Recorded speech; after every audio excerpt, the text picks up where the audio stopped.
Hello, dear students! Welcome to another episode of Elsightent, where you can learn science and experience new things.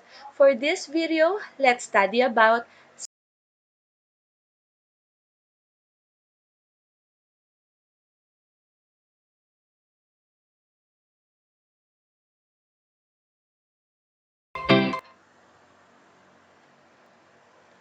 what are seismic waves. During an earthquake, the ground shakes, vibrates, and moves in all directions. In large earthquakes, people have actually seen waves on Earth's surface rippling like water waves. Such waves of energy produced at the focus of an earthquake are called seismic waves. A seismologist is a scientist who studies earthquakes and seismic waves. The paper record of these seismic waves is called a seismogram. Earthquakes cause three different types of seismic waves, namely primary waves, secondary waves, and surface waves. Each wave travels differently within Earth. Let's describe them one by one. First, what are primary waves? Primary waves, also called P waves, are compression waves. The energy moves by compressing and expanding the material through which it travels.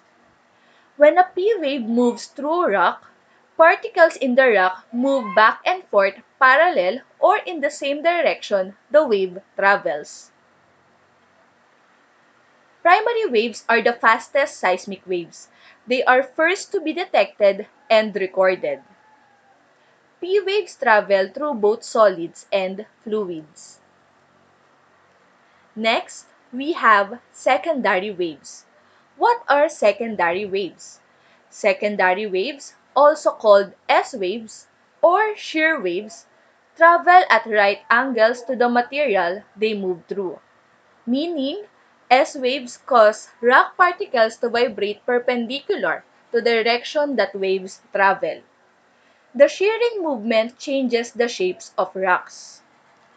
S waves travel slower than P waves. They travel at about 60% of the speed of P waves. S waves travel only through solid. And for the last type, what are surface waves? When P waves and S waves hit surface of the Earth, energy can get trapped in the upper few kilometers of Earth's crust. This energy creates waves that travel along the surface, and these are the surface waves. Surface waves travel more slowly than secondary waves. They are the slowest seismic waves. Rock particles can move side to side or have a rolling motion. With that, surface waves often cause the most damage. They shake the crust more strongly than P waves or S waves. Their strong shaking can tear down buildings and break bridges.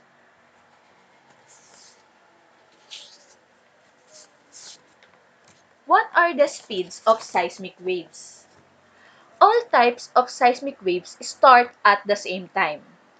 Close to the focus, as we can see, close to the focus of an earthquake, the S wave is not very far behind the P wave. But far from the focus, the S wave travels far behind the P wave. Remember that seismic waves travel in all directions. If you stand in one position on the globe, P waves will reach you first, followed by S waves. Surface waves will be the last seismic wave to reach you.